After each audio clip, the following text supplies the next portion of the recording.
नमस्कार शेतकरी मित्रांनो. राज्यातील शेतकरी सध्या एकाच गोष्टीची वाट बघतायत, ते म्हणजे नमो किसान योजनेचा 8वा हप्ता. मित्रांनो, आपल्याला माहिती आहे हा हप्ता भेटण्यासाठी खूप आधीपासून उशीर झालेला होता. आणि सगळीकडे सध्या मित्रांनो तशा बातम्या चालू होत्या, व्हिडिओ चालू होते की नमो किसान आणि पीएम किसान योजनेचा हप्ता हा एकत्रित येणार आहे. मग एकत्र 4,000 भेटणार आहेत, एकत्र 6,000 भेटणार आहेत. मग कधी येणार आहेत, त्याची तारीख जाहीर झाली, अशा बहुतांश मित्रांनो बातम्या आल्या होत्या. आणि मित्रांनो, कुठेतरी शेतकरी संभ्रमात गेले होते अशा बातम्यामुळे. मित्रांनो, आपल्याला माहिती आहे नोव्हेंबरमध्ये पंतप्रधान नरेंद्र मोदींनी पीएम किसानचा हप्ता हा शेतकऱ्यांच्या बँक खात्यात वर्ग केलेला होता. आणि नोव्हेंबरचा जसा हप्ता पीएम किसानचा आला तेव्हापासून शेतकऱ्यांना वाटत होतं की नमो किसान योजनेचा हप्ता हा लगेच येईल, कारण की ही योजनाच मित्रांनो नमो पीएम किसानच्या धर्तीवरच चालवली जाते. सो मित्रांनो, नोव्हेंबर गेला, डिसेंबर गेला, जानेवारी पण गेला मित्रांनो.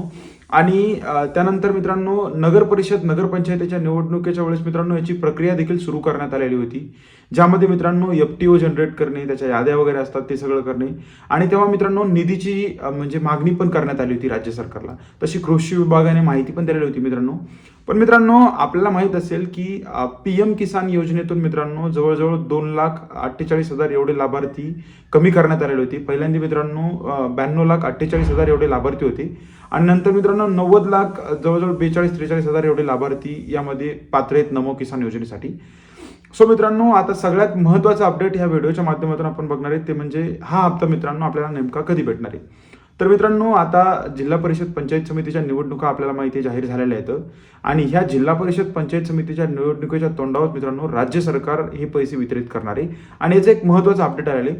ह्या व्हिडिओच्या आधी देखील मित्रांनो आपण एक व्हिडिओ बघितला होता आणि तेव्हा आपण सांगितलं होतं की हे राज्य सरकार निवडणूक जीवी राज्य सरकार आहे. आणि 100% तसंच झालेलं आहे मित्रांनो.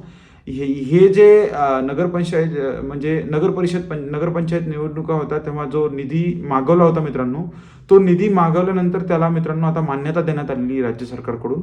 आणि 28 तारखेच्या जवळपास मित्रांनो, म्हणजे 28 तारखेला किंवा त्याच्या 1-2 दिवस पुढे हा हप्ता वितरित करण्यासाठी याचा GR येऊ शकतो मित्रांनो. आणि फेब्रुवारी महिन्याच्या पहिल्या आठवड्यात मित्रांनो नमो किसान योजनेचा जो हप्ता आहे तो वितरित केला जाणार आहे. आपल्याला माहित असेल मित्रांनो, फार्मर ID हा यासाठी बंधनकारक केला होता सरकारने. पीएम किसान असो किंवा नमो किसान योजनेचा हप्ता असो, आपण यापूर्वी देखील अपडेट घेतलेलं होतं की फार्मर ID हा खूप महत्त्वाचा आहे. त्यामुळे मित्रांनो फार्मर ID ज्या शेतकऱ्यांचा आहे त्यांनाच हा हप्ता भेटणार आहे. सो मित्रांनो, सगळे शेतकरी आणखी विचारत होते की बाबा पीएम किसानचा आणि नमो किसानचा हप्ता हा एकत्र येणार आहे का. तर मित्रांनो, पीएम किसानचा हप्ता हा आता येणार नाहीये. आता फक्त नमो किसान योजनेचा जो 8वा हप्ता आहे तोच वितरित केला जाणार आहे. मित्रांनो, परत एकदा सांगतोय, 28 तारखेला किंवा 28 तारखेच्या नंतर याचा GR येणार आहे. आणि लगेचच मित्रांनो हा हप्ता वितरित करण्यात येणार आहे निवडणुकीच्या तोंडावर मित्रांनो.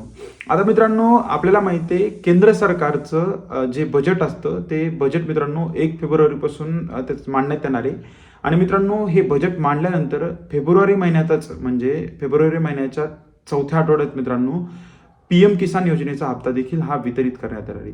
मित्रांनो, शेतकरी खूप दिवसापासून वाट बघत होते की नेमका हा हप्ता कधी येणार आहे. याचे खूप सारे म्हणजे बातम्या येत होत्या. सो मित्रांनो, शेवटी एक महत्त्वाचं अपडेट आलेलं आहे. राज्य सरकारने हा निधी वितरित करण्यास मान्यता देण्यात आलेली. आणि 28 तारखेपासून मित्रांनो हा GR आल्यानंतर पुढे फेब्रुवारी महिन्याच्या, म्हणजे हा महिना संपल्या लगेच मित्रांनो हप्ता नमो शेतकरी योजनेचा जो 8वा हप्ता मित्रांनो तो वितरित केला जाणार आहे. सो मित्रांनो, आपला हेतू असतो तुमच्यापर्यंत खरी आणि जेन्युइन माहिती पोहोचण्याचा. आपला व्हिडिओ जर तुम्हाला आवडला असेल मित्रांनो तर कृपया चॅनलला सबस्क्राईब करा, या व्हिडिओला लाईक करा. धन्यवाद.